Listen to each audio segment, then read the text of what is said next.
You're listening to the Armchair GM Sports Network.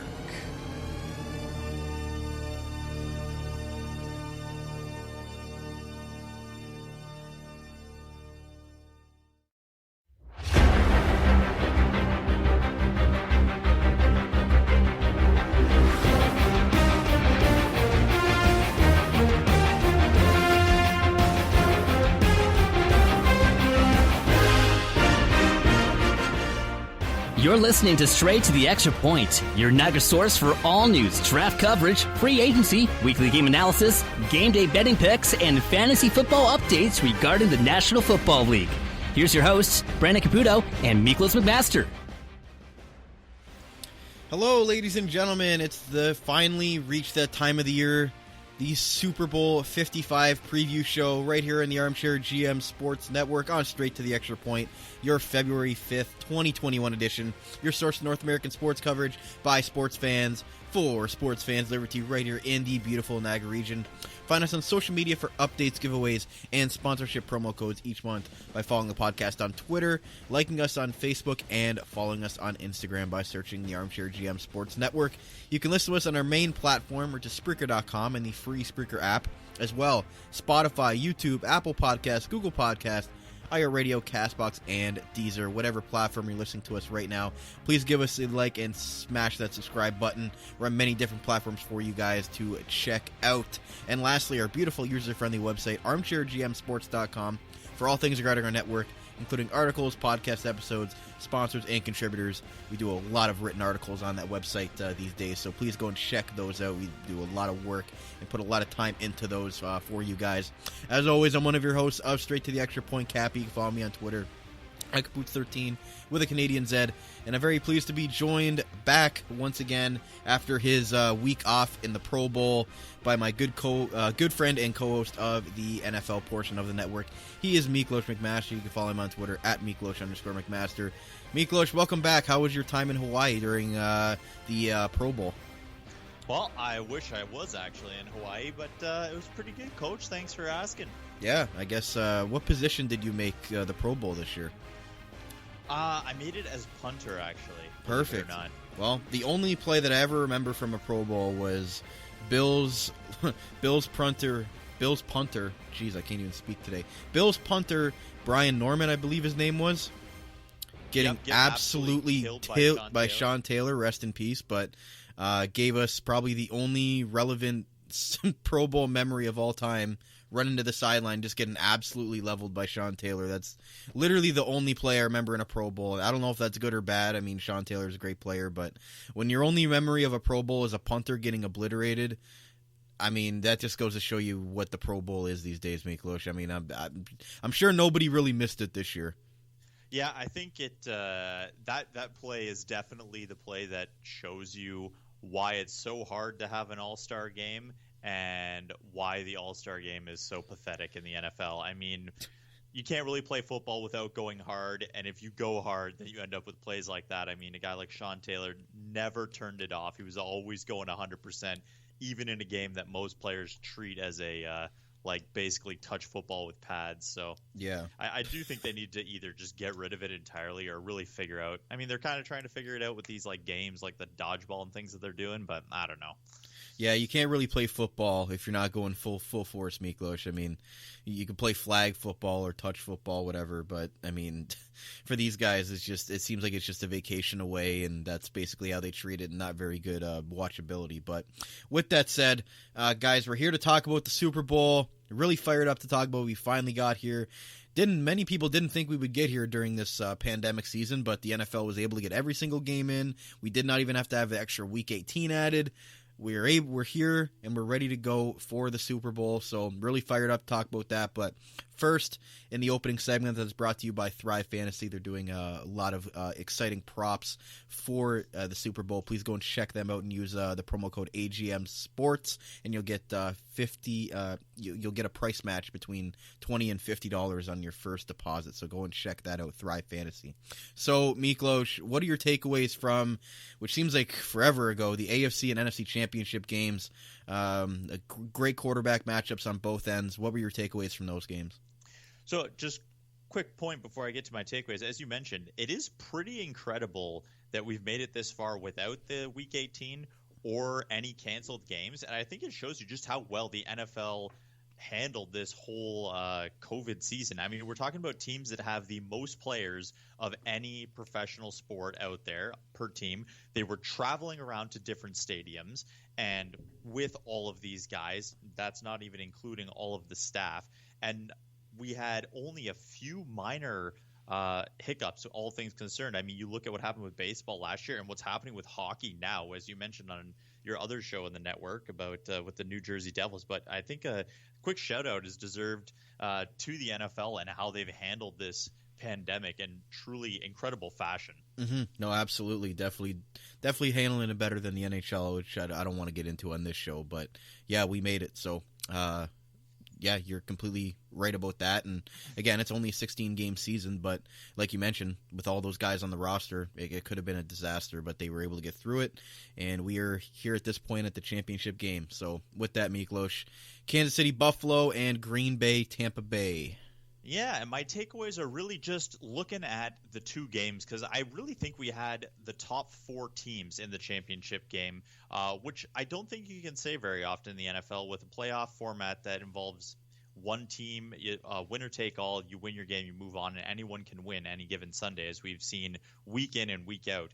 So starting with Buffalo, Kansas City, I think this was just an incredible game all around. And there was two major factors, I think, that were the edge in this game. The first, I think we saw a bit of how experience matters in big playoff games like this. I think Josh Allen made some mistakes that you really didn't expect him to make this season. Now, granted, the Chiefs had some influence there as well. Their defense played incredibly well. Their coverage was unbelievable throughout the game, just sticking to the Bills' wide receivers.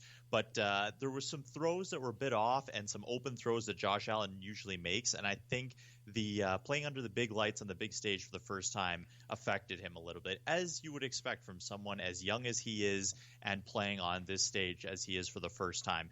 But with that being said, I think there's a lot of positives here, and the Bills are returning a lot of their team next year. So I think this is a reload offseason for them, and hopefully for the Bills Mafia and for the Bills, they come back hungrier than ever, looking for revenge against the Chiefs. Quick note about the Chiefs. I mean, we'll mention it in the in our Super Bowl talk, but the Chiefs just did what they did. Tyreek Hill and Travis Kelce were unstoppable all game, and if you can't stop at least one of these guys, you're going to be in for some trouble. And they really rolled through the Bills defense through this game.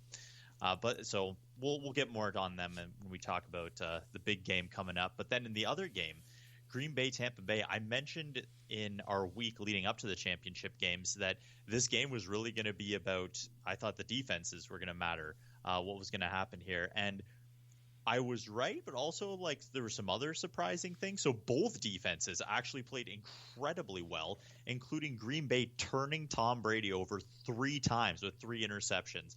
The thing that really shocked me was the inability of the Packers to turn those turnovers into points. I mean, you can't expect Tom Brady to turn the ball over, once, let alone 3 times. And you get 3 turnovers, and out of those 3 turnovers, I think they only got 3 points for it, which is, one, a testament to how good the Bucs defense has been, and they have been incredible all season.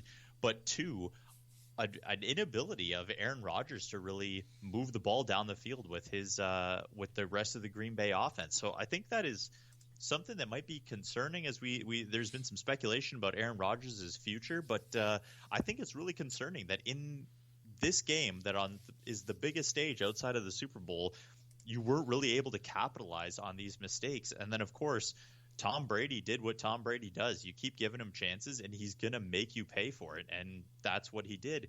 And they came away with a historic win for the 43-year-old quarterback who's now going to his 10th Super Bowl and is going to be hosting it in his own home stadium, no less. Just unbelievable. Yep, first team to be hosting the Super Bowl. Incredible, but Aaron Rodgers, I mean, MVP season, we both agree with that. We wrote that in our article last week on armchairgmsports.com that he was our MVP, definitely, in the season. I don't think we were the only ones with that. I'm pretty sure he was consensus for 90% of people that, actually that I've listened to or heard on the radio or watched on TV. So for me, Tom Brady threw 3 picks in this game, Miklos, and I look back at that, and he only had a 73.8 QB rating, and Aaron Rodgers and the Packers had chances to capitalize, and they did not. And I think that's what this game comes down to, and that the play that'll always be under the microscope is that decision on 4th down by Matt LaFleur to instead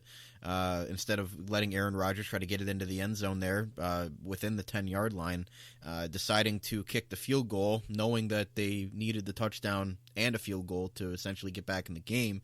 But what were your thoughts on that at that point, Miklos, the decision to your MVP of your team, Aaron Rodgers, a clutch quarterback like that, with a chance to get your team there with the touchdown? Do you think that they should have went for it there instead of kicking the field goal, because they never got the ball back after that, and we saw what happened with Tom Brady? They went down, they got the first down, they got that, obviously, that play that'll be replayed about not getting the pass interference or getting the holding call. Tom Brady getting the holding call on the pass, but even to get to that point, what was your thought on Matt LaFleur and kind of the relationship there to not let Aaron Rodgers go for it there? Yeah, so I think, and I was upset about that call, but I'm gonna stay with what I always say: you got to play better than the refs ref, and I don't care that they were letting something like that go all game. You can't put yourself in that situation. And as for the 4th down call, I think Matt LaFleur is getting too much of the heat, in my opinion, about that play. On 3rd down, it looked like Aaron Rodgers had space to run and, if not score, at least get super close. And his argument in the press conference was that he thought he was going to have another down, but then my thought process there is, if you think you have another down, why wouldn't you run for it and then slide and get close? And then 4th down from the 2-yard line is very different than fourth and from like the 8 or 10 or where they were a little bit further away.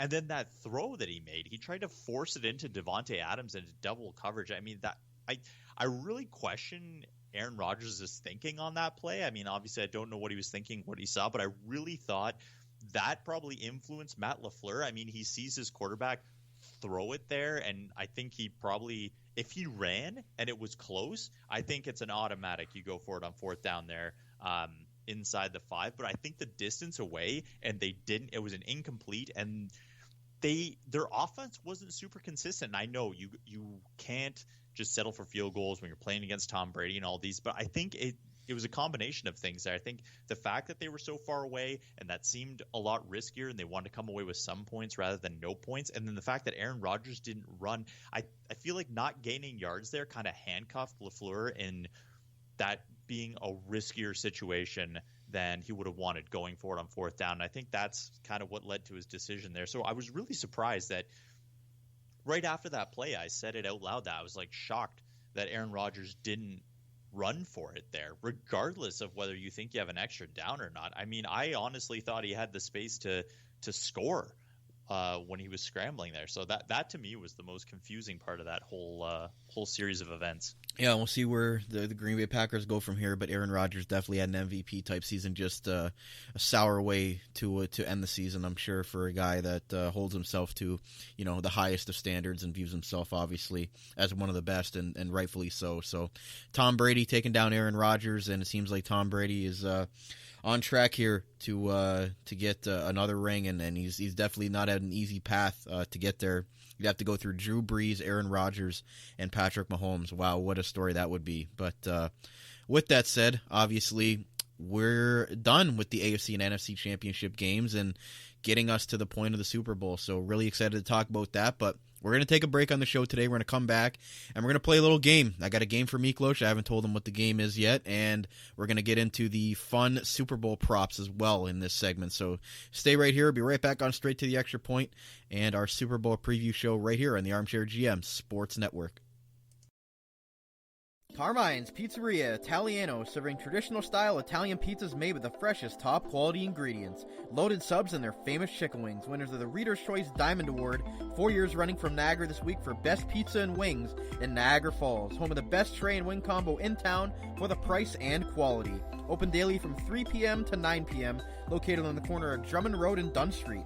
Available for call-ahead pickup or delivery at 905-374-4400. Make sure to like them on Facebook and view their website for their menu at carmine'spizzeria.ca. Carmine's Pizzeria Italiano. Way too good. As we all adjust to this new world that we're living in today, masks are now mandatory, and Niagara's own Custom PPE is Canada's leading face mask provider. Visit them online at customppe.ca and choose between several mask options with different colors and sizes. Add your organization, company, or team logo so you make your face masks unique.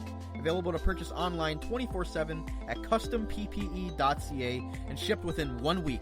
They have the best prices and quickest turnaround in Canada, and no order is too big or too small. Also offering custom floor stickers as well as face and counter shields for your business or workplace. Visit customppe.ca and use the code ARMCHAIR at checkout for 20% off your custom or blank face mask today. Custom PPE, Canada's leading face mask provider. Attention job seekers, if you are currently looking for work in the Niagara region, you owe it to yourself to check out the services provided by the Niagara Employment Help Center, located at 6100 Thoroldstone Road, Niagara Falls, directly across from the Camisos Plaza. Their free services include resume and cover letter writing, community resource and referral information, local labor market information, job search strategies, assistance with clarifying employment training and career goals, employment counseling and job search support, second career information and registration assistance, and all their services are currently provided by appointment only. So give them a call at 905-358-0021 or visit their website at ehc.on.ca, the Niagara Employment Help Center. This Employment Ontario program is funded by the Government of Ontario. You're listening to the Armchair GM Sports Network, the Niagara region's best local source for North American sports podcasting coverage. By sports fans, for sports fans.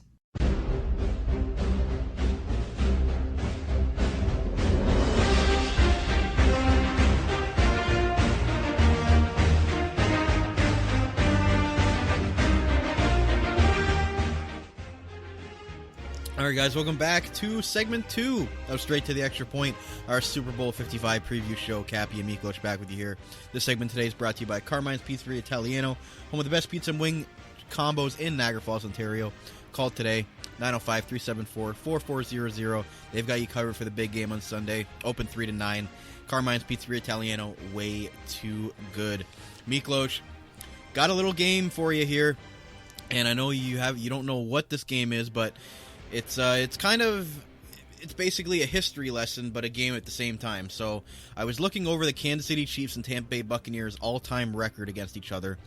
7-6, Tampa Bay leads Kansas City in their all-time record. They obviously played earlier this year, 27-24 victory for Kansas City down in Tampa, so they're looking to repeat that. But that's not really part of the game today. What the part of the game that I'm going to get into is we're not going to go all the way back to the games, in the 80s and 70s, because that's really too difficult. But I'm going to ask you who the starting quarterback was for the team that won the game. So we're gonna go back to 1999, Kansas City Chiefs and Tampa Bay Buccaneers. The Buccaneers won 17-10 in that game. Who do you think was the quarterback for the Bucs? It's 1999? Yep. How many guesses do I get for the starting quarterbacks here? One. One? Oh, okay. It's only for I'm only asking you the winning quarterback. The winning quarterback. Okay. So Tampa Bay won that game 17-10. Who was the starting quarterback for the 1999 game? I want to say Vinny Testaverde, but I think it might have been Brad Johnson. It was not Brad Johnson. Actually, believe it or not, Trent Dilfer was the starting quarterback for Tampa Bay in that game. I was way off. Yeah, he did not look good in that game. But the next time they played was a couple years after the Buccaneers had won their Super Bowl. They actually won that game 34-31. So who was the starting quarterback for Tampa in 2004 on November 7th? Okay, this is Brad Johnson. Nope. Brian Greasy. come on. Was the starting quarterback for the Tampa Bay Buccaneers. He beat Trent Green in that game, who actually threw for 369 yards in that game. Trent Green, so legendary Kansas City Chiefs quarterback. But with that, next matchup they had was in 2008. The Buccaneers won that game as well, 30-27 in overtime. Who was the starting quarterback for the Bucs in 2008? Oh boy. 2008. Jeff Garcia? Nope. Yes, it was Jeff Garcia. Excuse me. I was looking at Kansas City. Yes, Jeff Garcia. You got that one right. So we'll give you. There we go. We'll give you the check for that one. He went up against Tyler Thigpen and Mark Bradley, two household names for the Kansas City Chiefs in that game. Yep, Yikes! Very well known. The Chiefs were 1-7 at that point during that year, so not a good year for the Chiefs in 2008. But moving on, 2012 was the next matchup, and the Bucs once again won this game, 38-10 shellacking by the Bucs. Who was the starting quarterback for the Bucs in 2012? 2012. And I'll give you a hint. It was not Jameis Winston yet. Yeah, he wasn't drafted yet. It was another legendary first-round bust quarterback from Tampa Bay. Another legend. Oh boy. I'll tell you who he faced, and you're gonna laugh at this one. For Kansas City, starting at quarterback, Brady Quinn. The Notre Dame product started at quarterback for the Chiefs, who were 1-5 in that year. So, yikes! This Chiefs team, before they got Alex Smith and Mahomes, they were struggling for quarterbacks for a while. Yeah, it was the glory years, as I called them. Even though my Raiders were even worse during that time. Oh, jeez. I can't even think of who it would possibly be during that time for the Bucs. Jesus. Well, the good running back matchup, Jamal Charles against Doug Martin. So you have that. Yeah. I'm honestly at a loss, Coach. This is looking terrible on me as an NFL historian. I have no idea who the Bucs quarterback is in this game. This quarterback went 15-26, threw for 328 yards, had 3 touchdowns to a 1 interception, and was sacked 1 time. The legendary Josh Freeman for the Tampa Bay Buccaneers. Oh, that's a really solid game, too. Yeah, that was probably one of Josh Freeman's only good games in the NFL because he was obviously did not work out well. I completely forgot about Josh Freeman. And then I'm going to assume you know who started in the 2016 game, Jameis Winston and Alex Smith. But can you tell me the leading rusher in that game for the Kansas City Chiefs? The leading rusher in that game. Oh, my God. Switching it up for the last one. This is what year? 2016, November 20th. So it was Winston versus Alex Smith. Yeah. Still starting at running back for Tampa was Doug Martin. They also had Peyton Barber at that time as well. It's nobody that is currently on the roster, so that they'll give you a hint right there. Yeah, I don't believe it was Jamal Charles. I don't think he was there anymore. Who's after Jamal Charles? He's more of a complimentary piece. He wasn't a main, bell cow running back. He rushed for 69 yards in that game. That was the leading rusher, was 69 yards? Yes. Oh my God. For both teams. What a joke. Great game this was. It's been unbelievable that historically this matchup has been so garbage. You know what? The Bucs were 5-5. The Chiefs were 7-3 with this guy at running back. So. You're going to have to give it to me, Coach. All right. Spencer Ware. Spencer Ware was the starting running back for Kansas City in that game. That's a whole lot of yikes in that one. But Kelsey led the way in receiving, and Mike Evans for Tampa Bay as well. That was my little game for you, Miklos. So I did terribly. As a football historian, I expected more.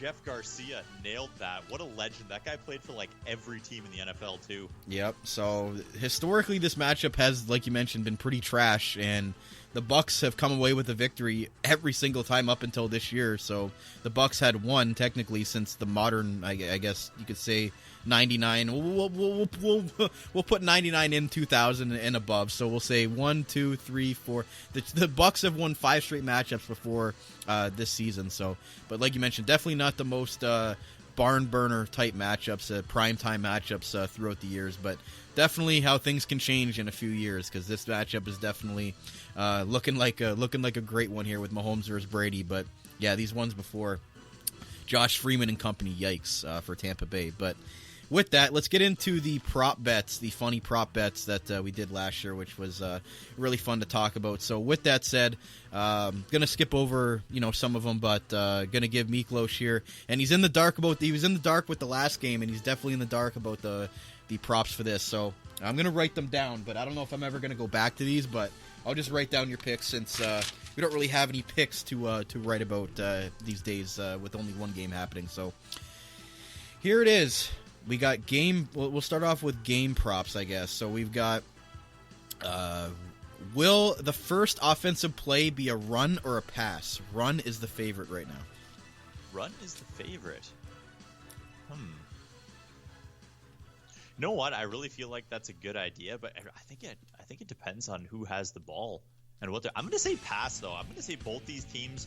I don't think they're going to come out conservative. I mean, they're both top-tier teams. Tom Brady usually passes. If the Bucs get the ball first, I feel like they'll run the ball because they'll want to slam Leonard Fournette down people's throats. But I'm going to say pass. Okay. Next, yeah. What will the first scoring play of the game be? The favorites right now are a Kansas City Chiefs touchdown and a Kansas City Chiefs field goal.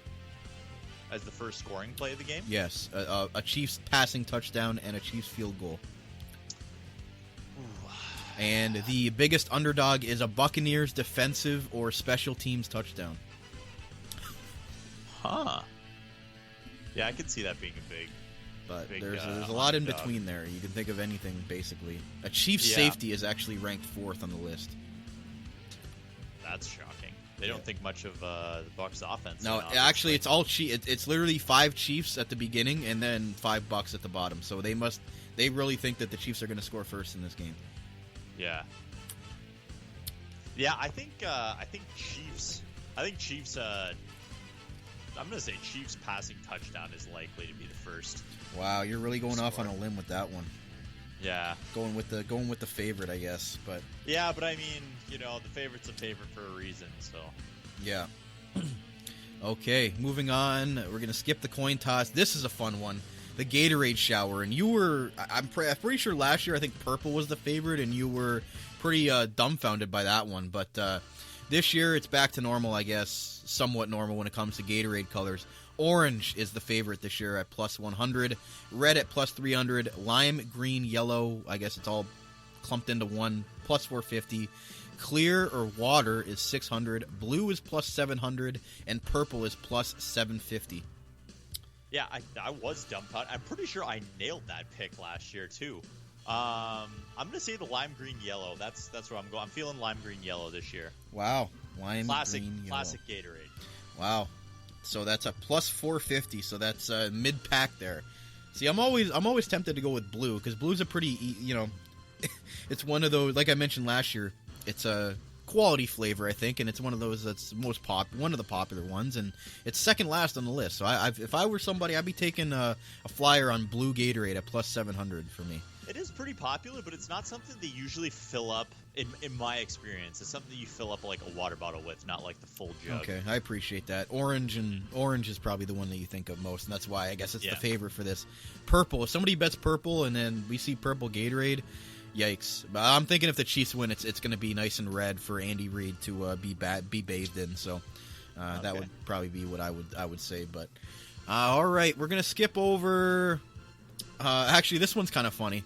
Will any scoring drive take less time than it takes to sing the national anthem?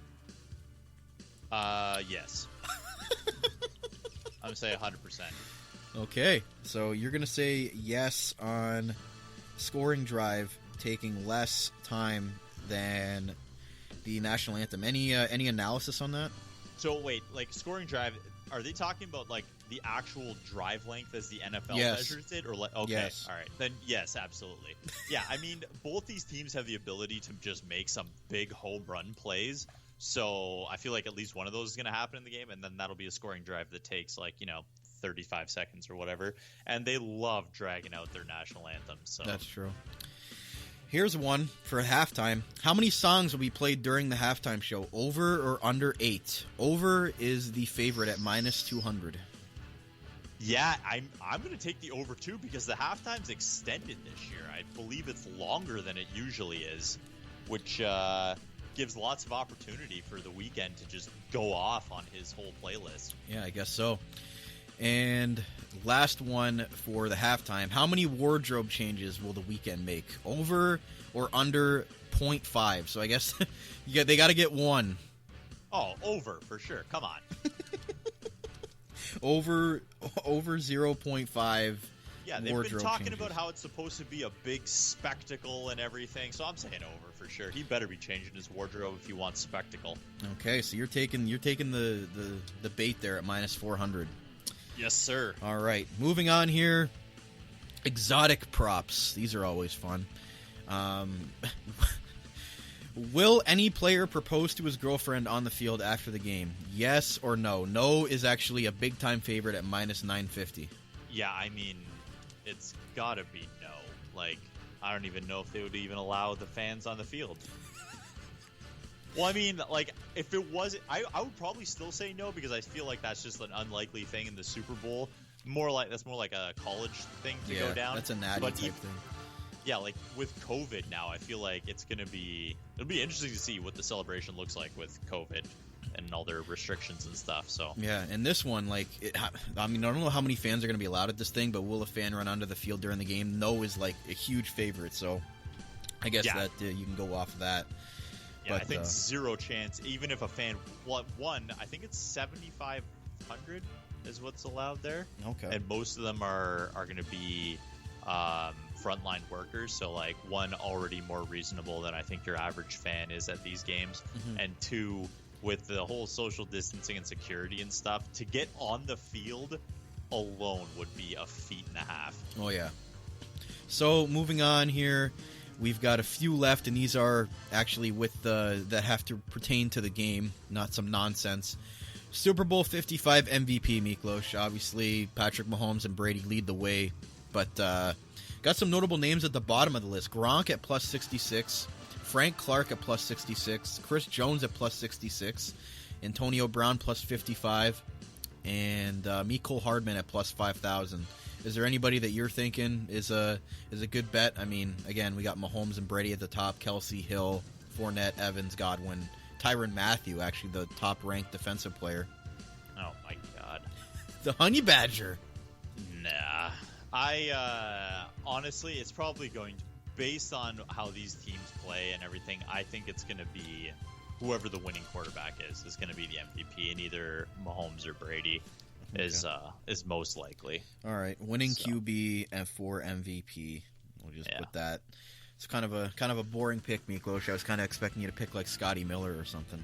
Yeah, but I mean, the way both these teams play and like the storylines behind them, you would have to have some next level play for it to not be one of the either Mahomes or Brady. Like it would have to be straight up absurd. Wouldn't it be a sick fun if Antonio Brown or Le'Veon Bell were the Super Bowl MVP just to make Steelers fans salty?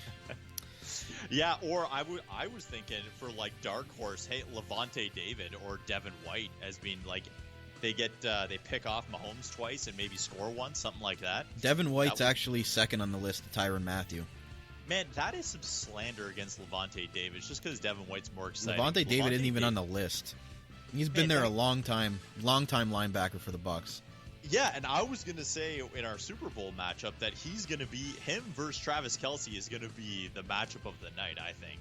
Wow, okay. That's definitely going out on a limb, but I mean, if you really look into it, it's not, because Levante David's been, a staple in that linebacking core through all the terrible years of the Tampa Bay Buccaneers over the last decade, so it'll be interesting to see that matchup. But moving on here, a couple more. We'll do, let's see, who will score the first touchdown? So which player gets the touchdown first? Tyreek Hill and Travis Kelce have a plus 500. The field, so I guess everybody else that is not named on this list gets plus 750. Fournette, Evans, Godwin, Allaire, Gronk, Mahomes, Darrell Williams, Antonio Brown, Ronald Jones, and Mecole Hardman is actually the lowest on the list at plus 1,500. Mecole Hardman. So I'm going to say, just because, so I do think the Chiefs are going to score first because I think Andy Reid's going to come out with some wrinkles right off the bat that are going to be hard to counteract.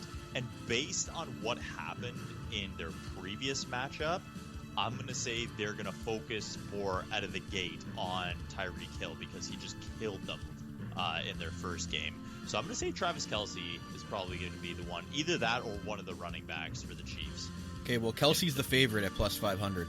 Yeah, and I can see why. So yeah, I think I might go with the favorite here. Okay, Travis Kelce plus 500. Next, how many receiving yards will no? Let's we'll do one more. We got which QB will have more passing yards, Patrick Mahomes or Tom Brady?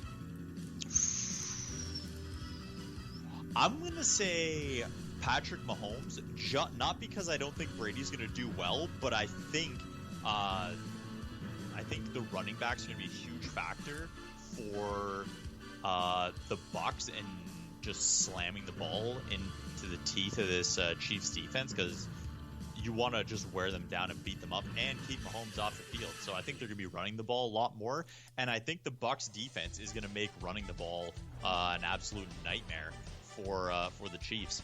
So I do think Patrick Mahomes is going to have more passing yards just because he'll be forced to throw the ball way more than Tom Brady will. Okay, so Mahomes, you're saying, is going to have more passing yards. I would go with that as well. But I think that's it for the bets. Actually, you know what? Since I thought there was going to be more, but we'll do how many receiving yards will Travis Kelce have? Over, under 98.5. I have huge faith in Levante David, and I love Levante David, so I'm going to say under because I'm betting on him to shut Kelce down. Okay, so you think he's going to be under, and under is actually the favorite right now for 98.5 yards, so a lot of people going with the under currently. So that's it for player props, and definitely the Gatorade one is the one I'm going to be looking forward to the most. I want to see if somebody bets on purple, and for some reason we see purple Gatorade. For whatever reason, it was the favorite last year. I don't know how they could ever say. Did we even confirm if they had purple Gatorade? I'm pretty sure it was red. Was it not when the Chiefs won last year? Yeah, I believe it was. Yeah, so whoever bet on purple and put that as a favorite, I don't know what you were thinking, but I just don't get that. But so that's it for the player props and the little fun trivia between the Kansas City Chiefs and Tampa Bay Buccaneers history, and Miklos bombed it as a NFL historian. He got Jeff Garcia right, at least. So at least he got a difficult one right. But I was absolute trash. I was just like Josh Freeman, like one of the answers you didn't get. But with that said, guys, last commercial break coming up on the show today. We're going to come back and we're going to preview Super Bowl 55 to end the show today and get our picks for that. Stay right here. I'll be right back on Straight to the Extra Point and right here on the Armchair GM Sports Network. J&L Flooring is a Niagara-based specialty flooring and design company. They take great pride in providing elite customer service and support. They are a specialty flooring and decor boutique shop with a beautiful showroom, great pricing, and a wide variety and truly unique selection of products. All their products are environmentally friendly and responsibly produced, so you can feel great about your flooring choices. Their goal as a local business is to build authentic relationships based on honesty and integrity that they foster with respect and authenticity, offering unique and wide range of quality products presented by a knowledgeable and patient team. They connect with their customers to simplify the process to make their life easier and to make their homes beautiful. Visit them at 4424 Montrose Road, Niagara Falls, or find out more at jnlflooring.com. Open Monday through Friday, 9 a.m. through 5 p.m., and Saturday, 9 a.m. to 3 p.m. 905-358-3299 J&L Flooring. The Spicy Olive Bar and Grill is located on the top of Clifton Hill and just a 5-minute walk from the majestic Niagara Falls. It is conveniently nestled in the heart of the tourist district. A family-owned and operated business, the Spicy Olive opened its doors in May of 2003 and has since been established as an authentic and unique Italian restaurant and bar. Its rustic ambiance and time-worn finishing provide a warm and inviting dining experience. Offering an array of delicious dishes, they specialize in authentic Italian cuisine, homemade sauces, fresh ingredients, and consistently providing a strong foundation on which they build their menu. As night falls, the Spicy Olive shifts to a lively lounge where drinks and live music come together to make a perfect evening. For more than 15 years, they have provided not only for their dedicated locals, but their customers from all over the world with authentic Italian food and great live entertainment. Open daily 5 p.m. to 10 p.m. for dinner and till 2 a.m. for drinks. Check out their new menu and book reservations on their website at Spicy Olive Bar and Grill, it's with an E at the end, .com, or call 905-371-2323 for reservations as well. The Spicy Olive Bar and Grill. You're listening to the Armchair GM Sports Network, the Niagara region's best local source for North American sports podcasting coverage. By sports fans, for sports fans.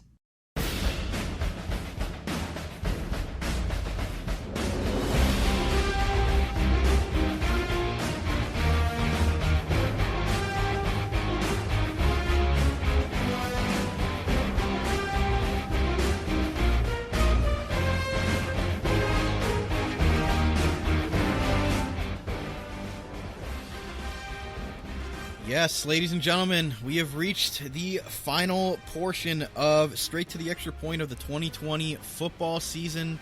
Super Bowl 55 preview is here, and we're finally going to talk about the game, Miklos. It's been a long process to get here from what we had to endure this year and what all these players had to fight through with the pandemic season and everything like that. So we have reached the end, but really excited to talk about it. So we gave a little bit of history in that game that I played with Miklos in the last segment about the history of these two teams playing against each other, which Tampa Bay is on top 7-6, but have actually won 5 of the last 6 matchups up until this year. They last played again on November 29th with the Buccaneers losing at home to the Chiefs 27-24 in that matchup, but you never can count Tom Brady out, especially getting a rematch against somebody, which we saw a couple times this year, getting the better of somebody that he had previously lost to. So with that said, Miklos, let's talk about the game itself.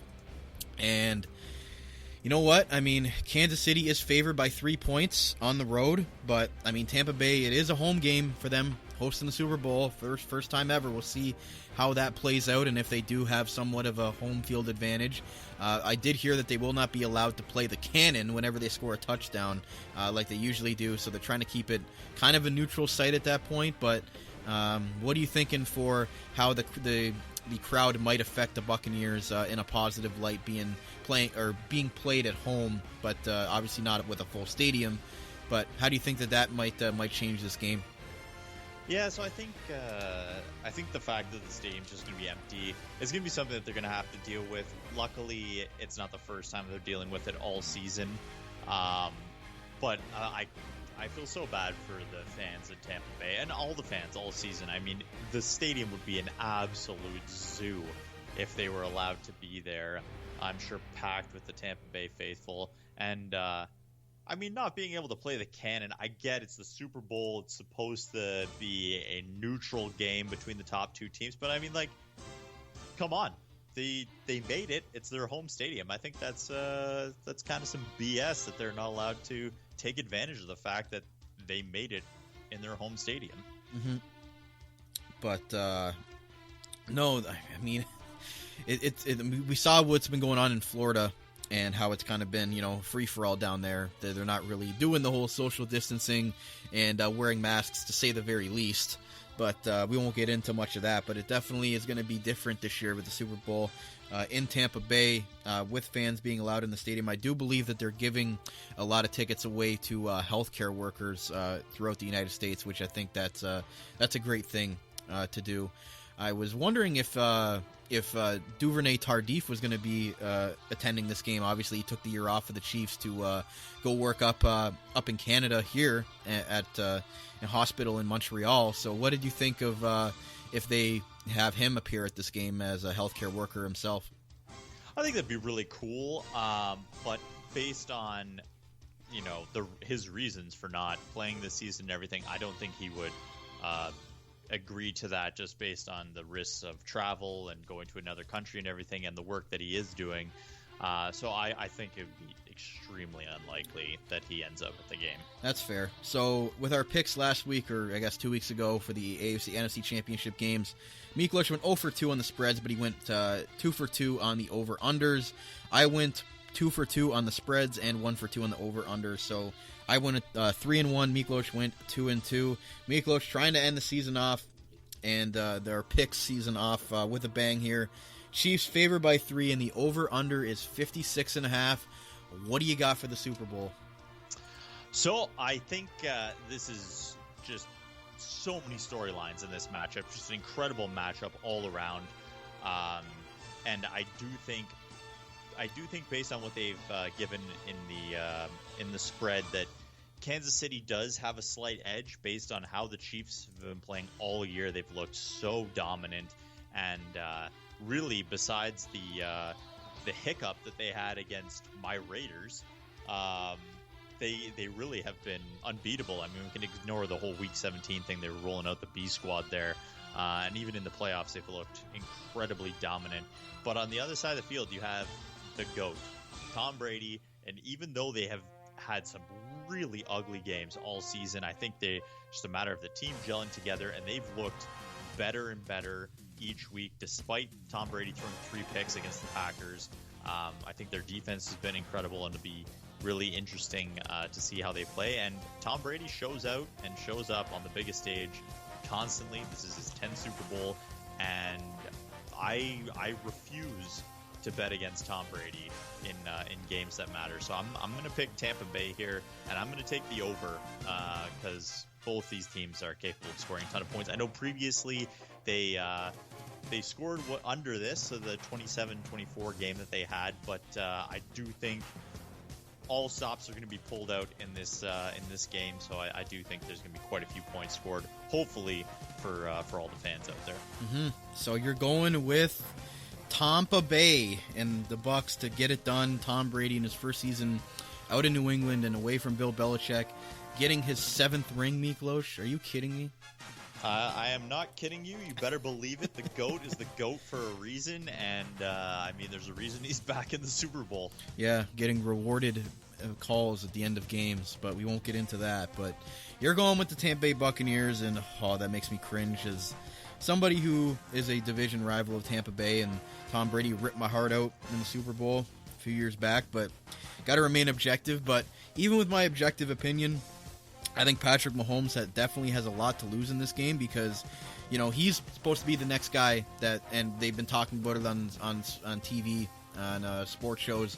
Is he going to be the next quarterback to reach 10 Super Bowls? Well, he's going through the guy that just is making his 10th Super Bowl, and he's age 43. So do you think that this might hurt Patrick Mahomes' legacy if he can't beat, a 43-year-old Tom Brady when he's supposed to be the guy that's taking over as the next guy that could potentially make 10 Super Bowls, even though in his 3 years in the league, he's now been to 2 Super Bowls and an AFC Championship game in those 3 years. Do you think that the criticism would be fair if Mahomes weren't able to take down a 43-year-old Tom Brady if he wants to be that next guy and that next, legendary quarterback for the next decade or so, maybe even 2? No, I don't, and I think it'd be unfair.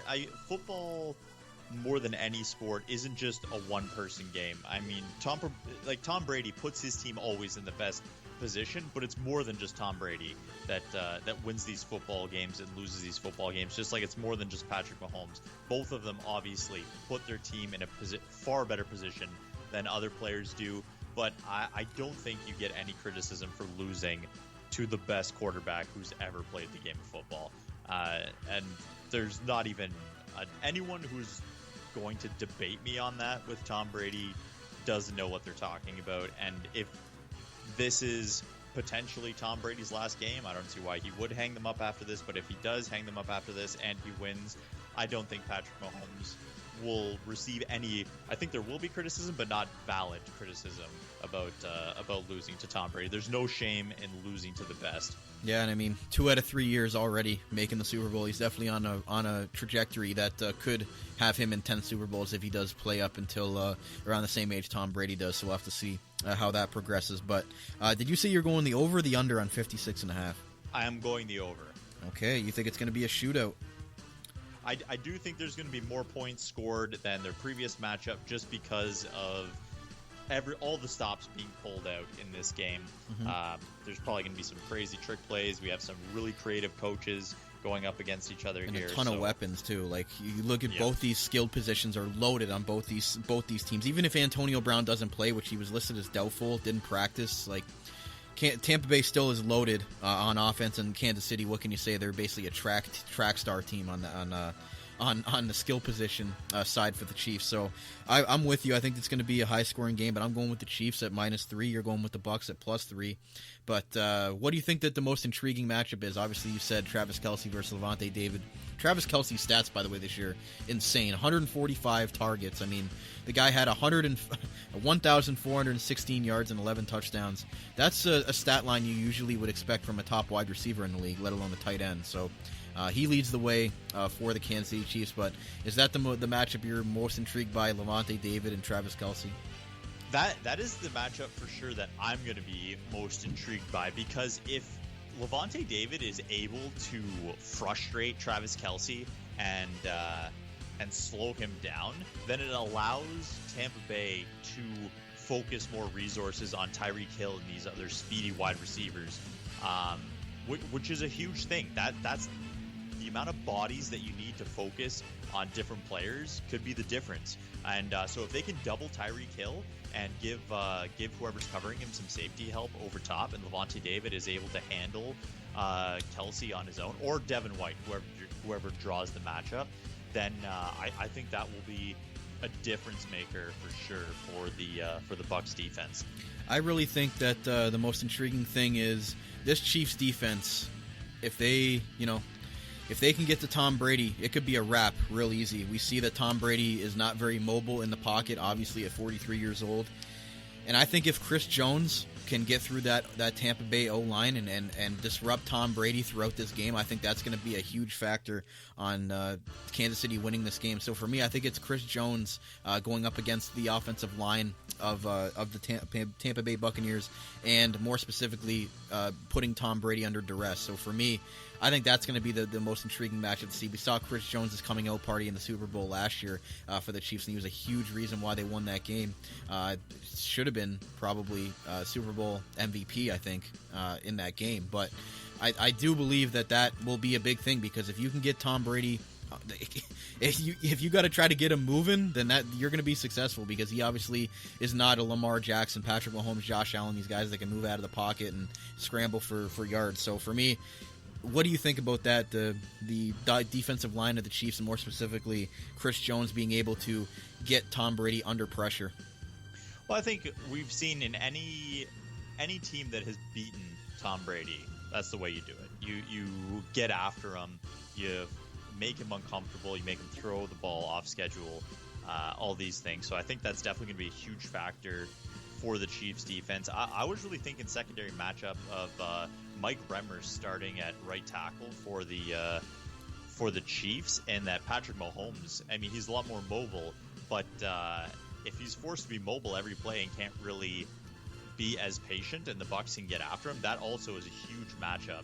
I think on the other side of the ball, if Jason Pierre-Paul or Shaq Barrett can just get around him like a turnstile, then that could also be a big factor in how this game goes. Mm-hmm. So those are going to be some intriguing matchups, Miklos. It's going to be. I'm really looking forward to this game. I think it's going to be, an exciting Super Bowl. I mean, what more could you ask for? Tom Brady and the Buccaneers hosting the Super Bowl, going up against Patrick Mahomes and the next up and coming, quote unquote, next GOAT for Patrick Mahomes to take that spot from Tom Brady. And it's going to be a great game. I got the Chiefs at -3. You got the Bucs at +3. We're both on the over on 56.5, and we're both interested on the Gatorade prop for that as well. But it's definitely going to be different this year. No Super Bowl parties going on. At least there shouldn't be with the restrictions going on. So when I get home from work, I'll be definitely interested in watching how this game unfolds, and mostly the second half and how that plays out. But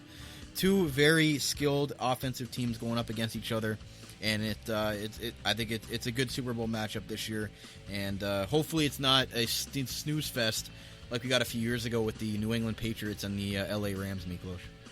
Okay, well, I will agree that the casual fan thought that was a snooze fest, but I loved that Super Bowl because it was some of the best defensive football I've seen in probably ever. Or just Jared Goff looking like trash, which is the reason why he's now being shipped off to the Detroit Lions, which we will get into next week on our show. Again, just because the Super Bowl has ended doesn't mean that we're going to stop talking about football, but there's a lot of offseason news to talk about, which we will get into with our QB carousel thoughts next week, and as well follows from the Super Bowl. So, and we're going to obviously get into some draft stuff once we get to that point. So this show is not going anywhere. We're definitely going to be sticking with you guys on a fairly regular basis all the way up to the NFL draft and free agency and stuff like that. So stay tuned for the article that's going to be going up tomorrow. And with that said, Miklos, I don't know if you have any final thoughts before I wrap the show up today. I'm looking forward to this Super Bowl, and I can't believe we made it here so smoothly. I'm fired up. Absolutely. So with that said, ladies and gentlemen, hope you enjoyed it. That's going to wrap up our Super Bowl 55 preview show right here on the Armchair GM Sports Network, your source of North American sports coverage by sports fans, for sports fans, delivered to you right here in the beautiful Niagara region. You can follow me, the host, Cappy, on Twitter at Capoots13 of the Canadian Z. As well, you can follow my co-host, Miklos, at Miklos_McMaster. As well, finally, to you viewers out there for tuning in and listening along with us for this episode, and hopefully you enjoyed the funny props and games in between. Always fun stuff. And as always, this is Straight to the Extra Point on the Armchair GM Sports Network by sports fans for sports fans. Enjoy the Super Bowl. We'll talk to you guys next week. Don't go. I'm going to say anti-go Bucks. I'm going to say Chiefs Kingdom all the way. Go Chiefs. And we'll see if I'm wrong next week when we come back on the show. But until that time, enjoy the Super Bowl. We'll see you guys next week.